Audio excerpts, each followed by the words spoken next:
The sound of shattering glass jolted me from my stupor.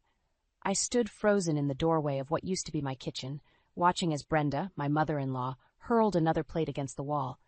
"You useless, barren woman," she shrieked, her face contorted with rage. "Look what you've done to my son's life." I flinched as another plate whizzed past my ear. "Brenda, please," I pleaded, my voice barely above a whisper. "This is my home, too." She laughed, a harsh, grating sound that sent chills down my spine. "Your home? Not anymore, Laura. You've overstayed your welcome." I searched the room desperately for Mike, my husband of 15 years. He stood in the corner, his face a mask of indifference. "Mike," I called out, "please say something."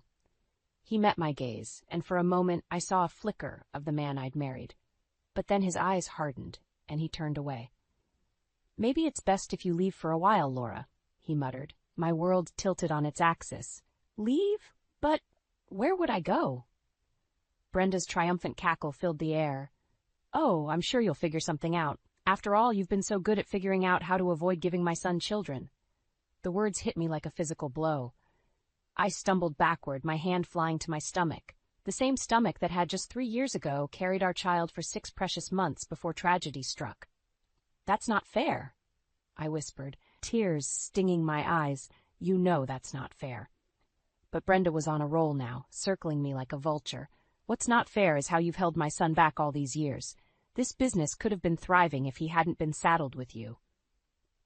I turned to Mike, silently begging him to defend me, to remember all we'd been through together.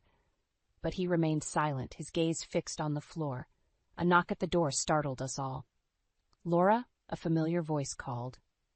"Are you okay in there?" Relief washed over me. "Helen," I breathed, grateful for my friend's impeccable timing. Brenda's eyes narrowed. "Don't you dare let that busybody in here," she hissed. But I was already moving, yanking open the door to reveal Helen's concerned face. "Oh, thank God," I murmured, pulling her inside.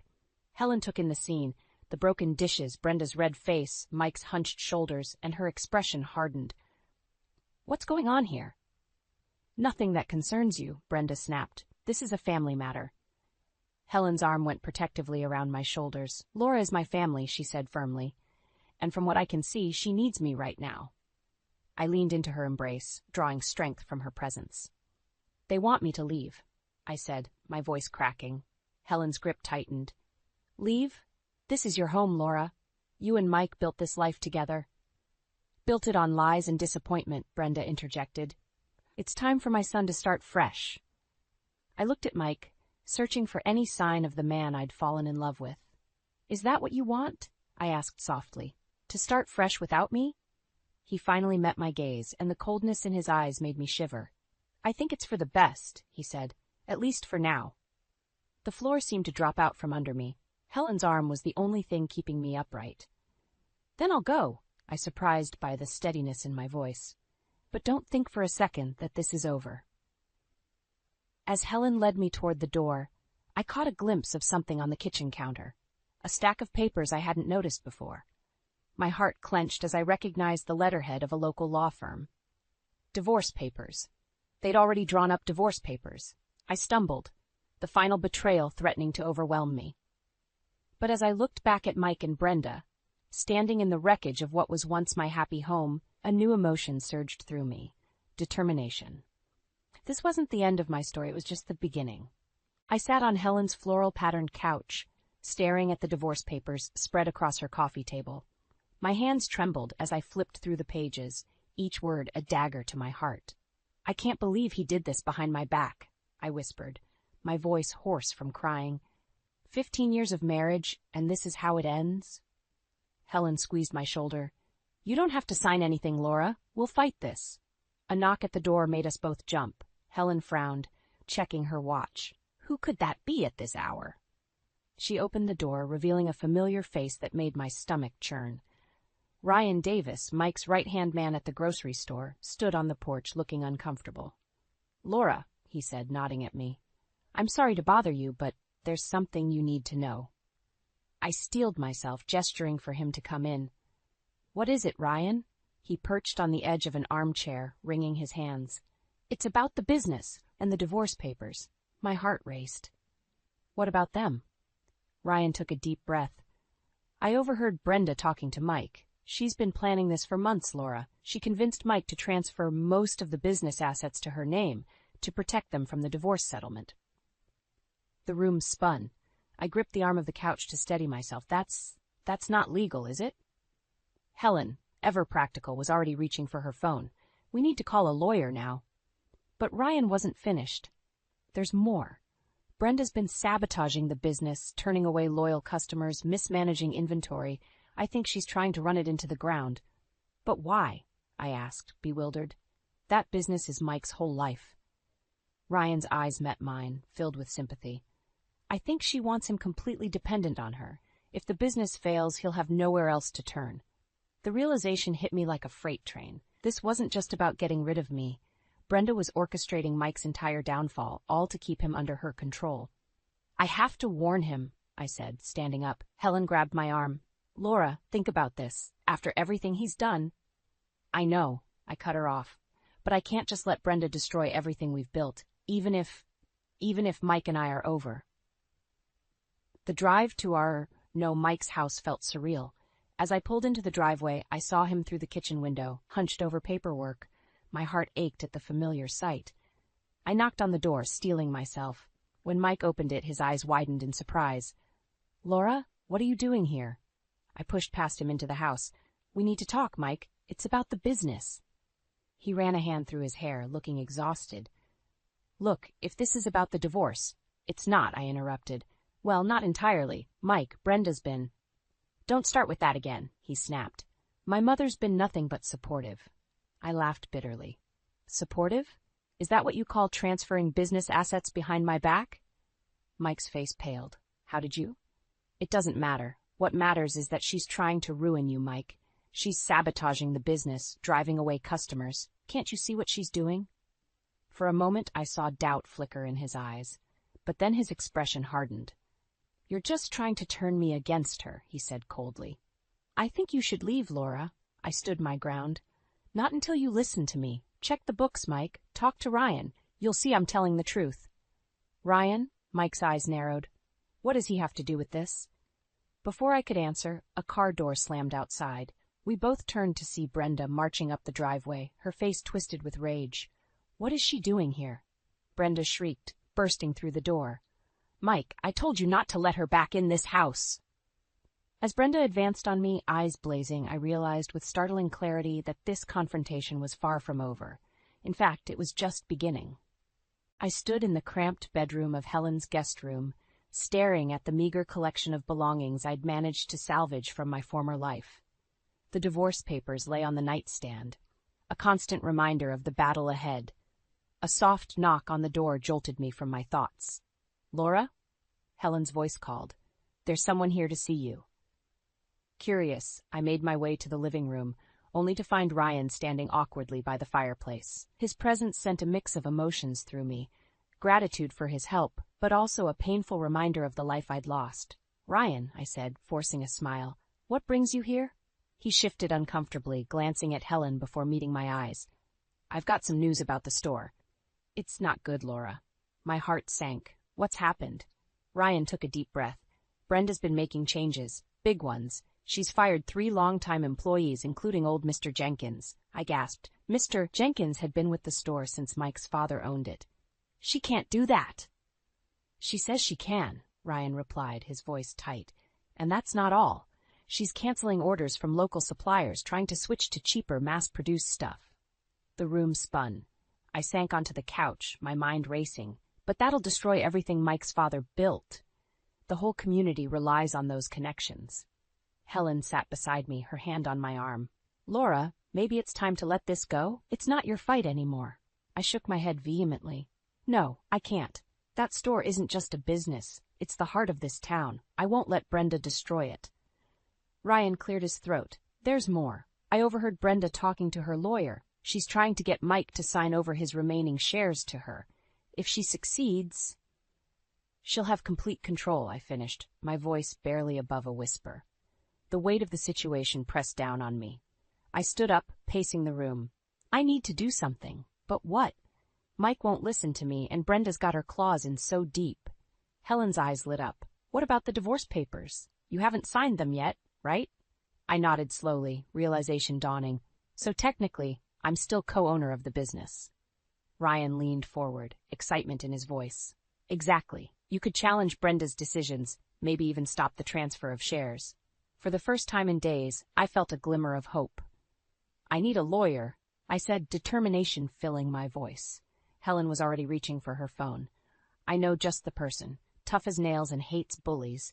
She'll eat Brenda for breakfast. As Helen made the call, I turned to Ryan. Thank you for telling me all this. I know it can't be easy, caught in the middle like this. He shrugged, a small smile on his face. The store means a lot to me too, Laura, and, well, you've always been kind to me. Unlike some people, he added, his expression darkening. I was about to respond when Helen's excited voice cut through the room. Laura, the lawyer can see you tomorrow morning. First thing. A surge of energy coursed through me. Perfect. Ryan, can you get me copies of the store's financial records? Anything that shows what Brenda's been doing? He nodded eagerly. I'll have them for you by tonight. As Ryan left, and Helen bustled about, making plans and muttering about, showing that what's what, I felt a strange calm settle over me. The pain of Mike's betrayal was still there, a dull ache in my chest, but now it was overshadowed by a fierce determination. I picked up the divorce papers, running my fingers over Mike's signature. For a moment, I saw us as we once were, young, in love, full of dreams for our future in the store.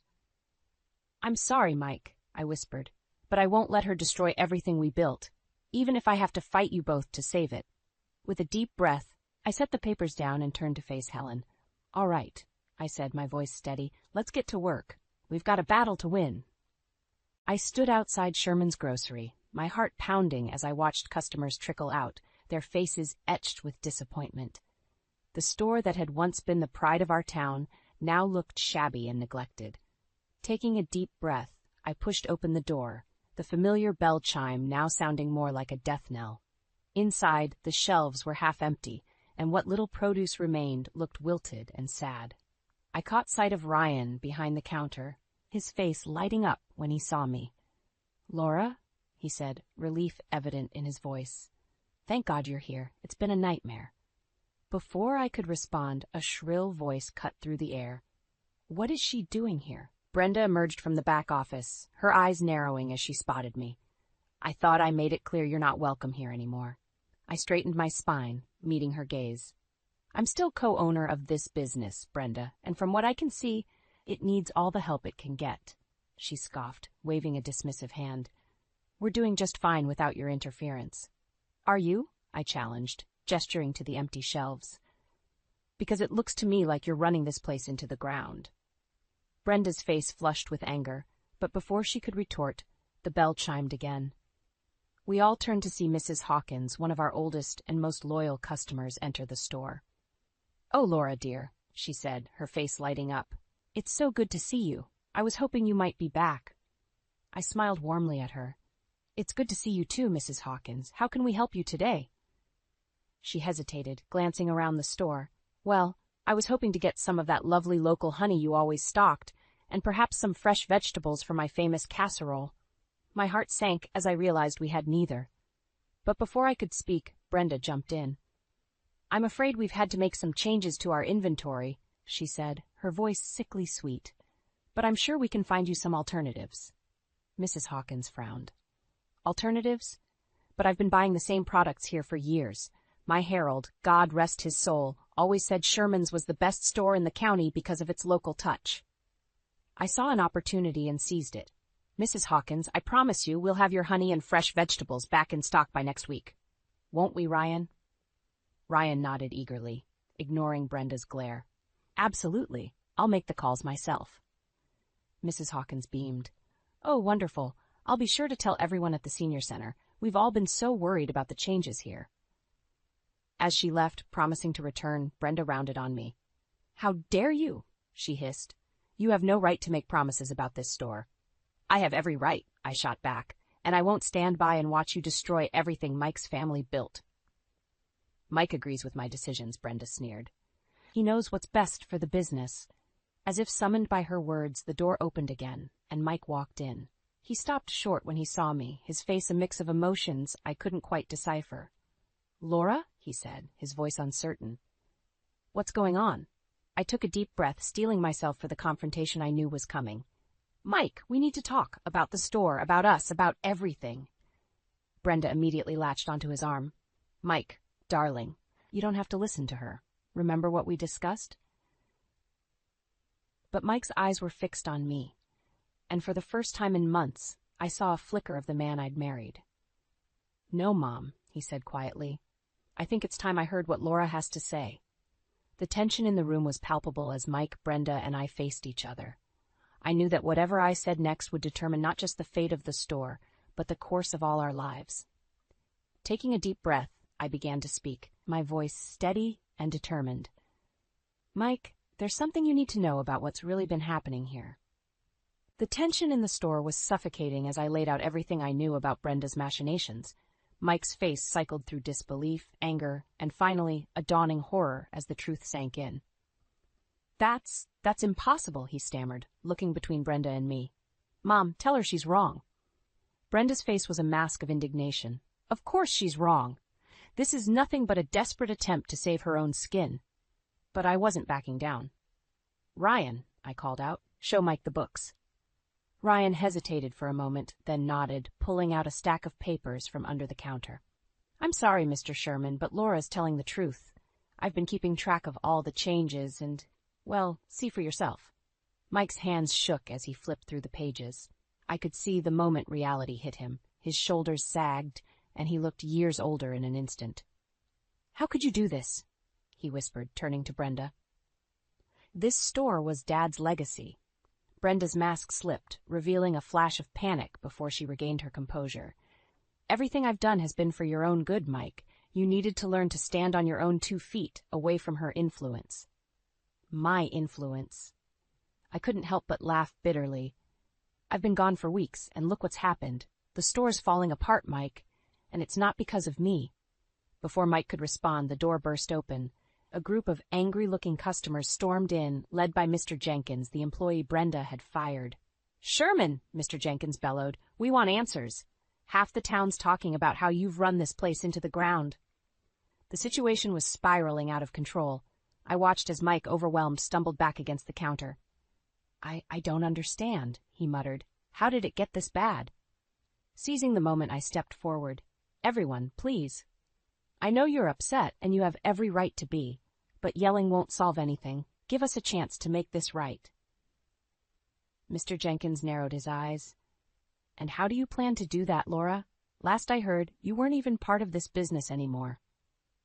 I took a deep breath, aware that my next words could change everything. "I'm still co-owner of this store, and I promise you, starting today, things are going to change." Brenda's shrill laugh cut through the air. "Co-owner? Not for long, dear. Once those divorce papers are signed." "I'm not signing them," I interrupted, my voice steady. The room fell silent, all eyes on me. "In fact, I'm going to fight this divorce with everything I have. This store, this community, it's my home, and I won't let it be destroyed." Mike's head snapped up, his eyes wide with surprise. For a moment, I saw a flicker of the man I'd fallen in love with, buried beneath years of his mother's manipulation. "Laura," he said softly, I don't know what to say."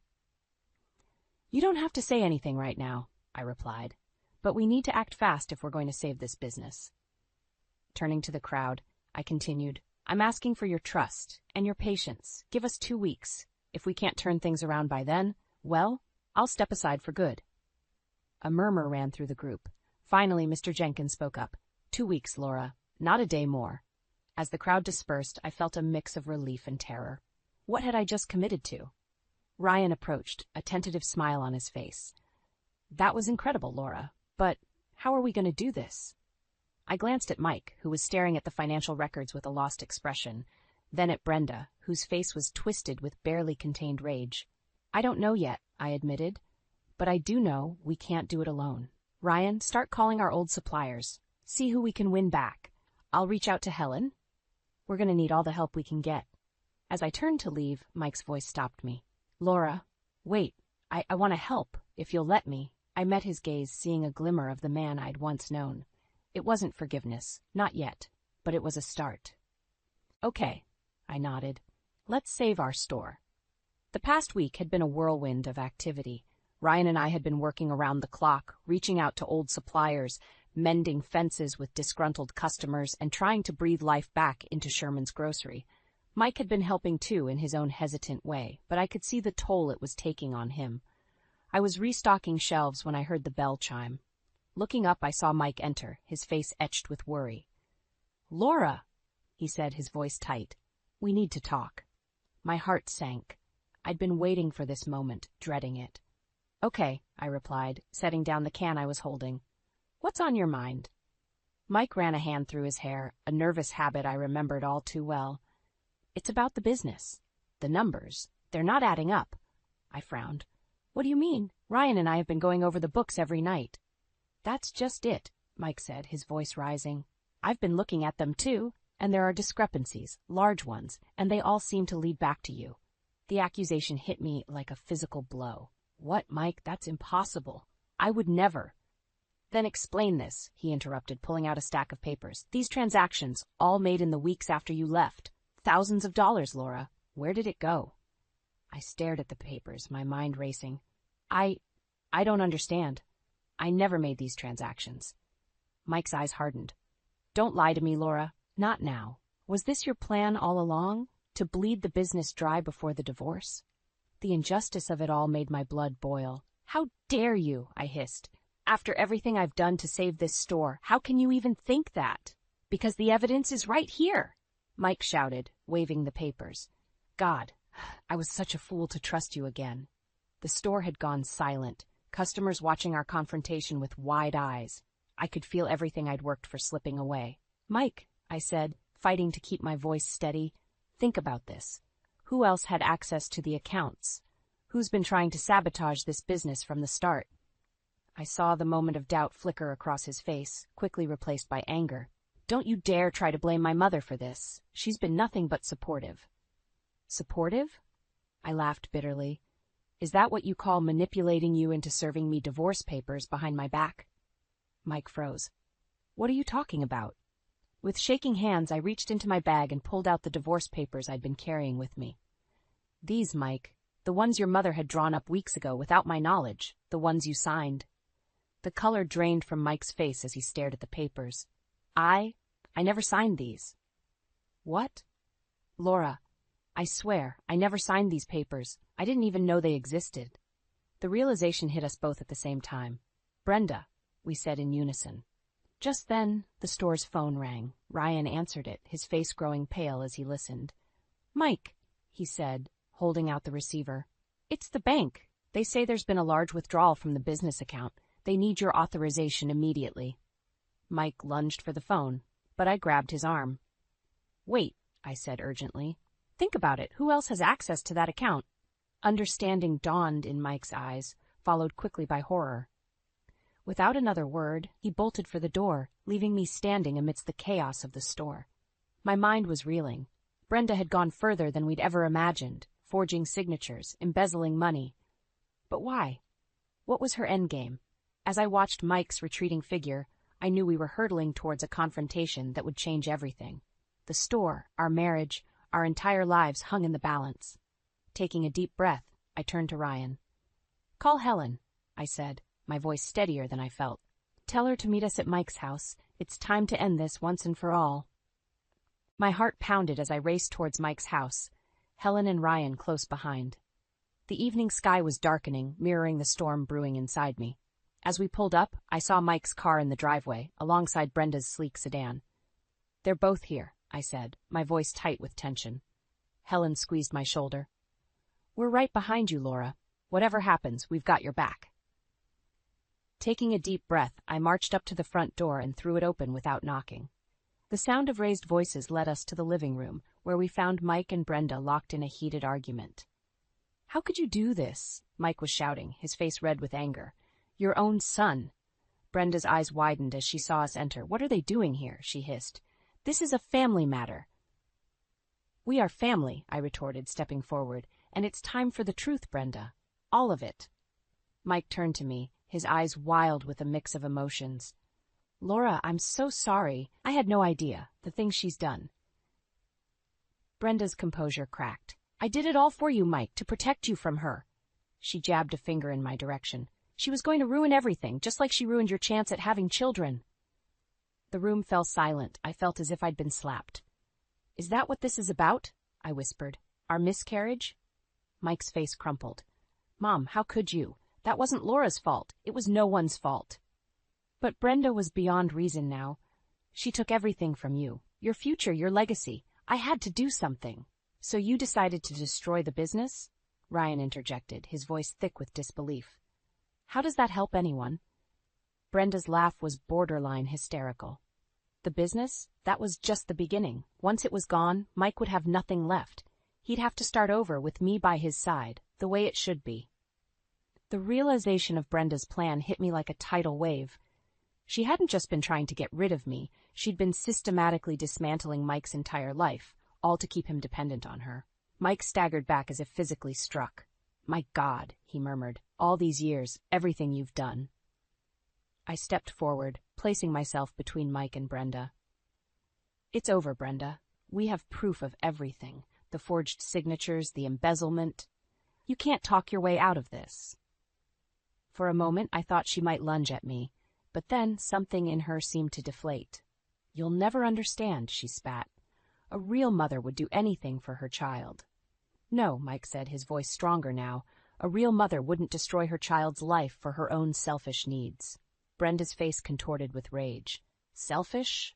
I gave up everything for you, and this is how you repay me? She turned to me, eyes blazing. This is all your fault. You turned him against me. Before I could react, Brenda lunged forward, her hands outstretched as if to claw at my face. I stumbled backward, but Mike was faster.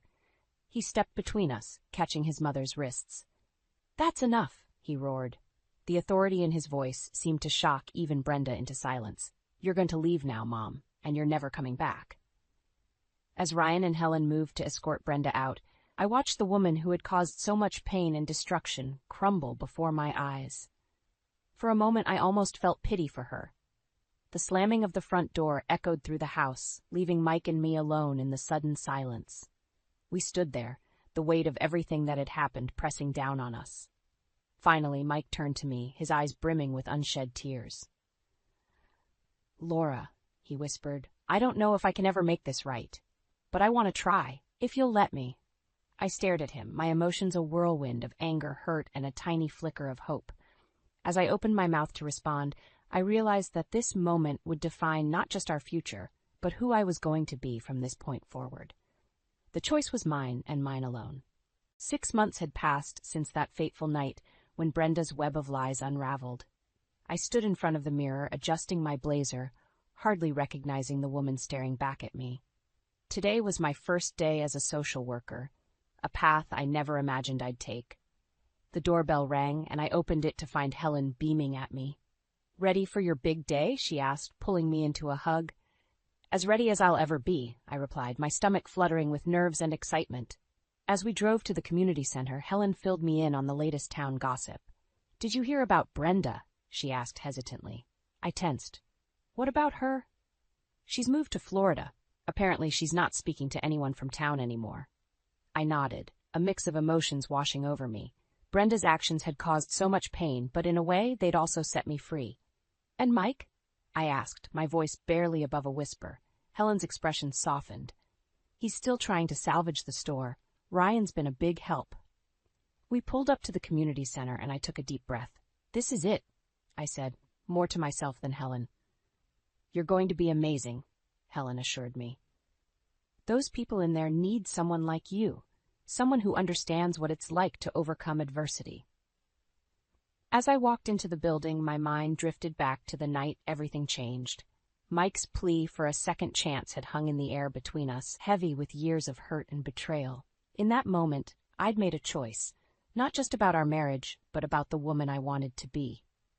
I can't go back, Mike, I'd told him, my voice steady despite the tears in my eyes. But maybe we can both move forward. The next few months had been a whirlwind of change. Mike and I had decided to separate, but amicably. We worked together to save the store, rebuilding trust not as husband and wife, but as business partners. And in the process, I discovered a strength in myself I never knew existed. Now, as I stood in front of my first group of clients, women who'd faced their own battles with manipulative relationships and shattered dreams, I felt a sense of purpose I'd never experienced before. "Welcome, everyone," I began, my voice stronger than I expected. "My name is Laura, and I'm here to help you navigate the challenges you're facing. But more than that, I'm here to remind you of the strength you have within yourselves." As I shared my story, the manipulation, the betrayal, the journey to self-discovery, I saw recognition in their eyes. These women understood, in a way no one else could, the courage it took to reclaim your life. "It's not easy," I told them, "but you are not alone, and you are so much stronger than you know."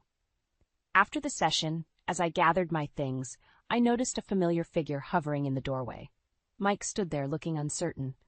"Laura," he said softly, "I hope it's okay that I came. I wanted to see you in action."